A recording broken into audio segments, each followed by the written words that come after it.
Ciao guys! Ito na naman po tayo.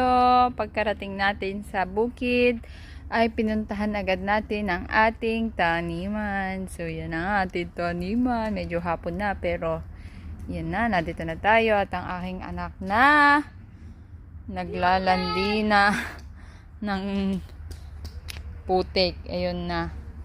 So yun nga, sa pagbisita ko, nag-ikot-takot ako. At ito, at makikita nyo ang mga ating mga kaibigan sa ating mga tanim. Diyos ko po, ilang araw lang po tayong umalis. Yan na! Diyos ko po. Kaya naman ang hirap. Talagang kailangan talaga na may mag-aalaga. At kailangan na natin mag-spray na naman. Diyos ko, dalawa pala iyan. Ito pang isa. Di ba? Busog na.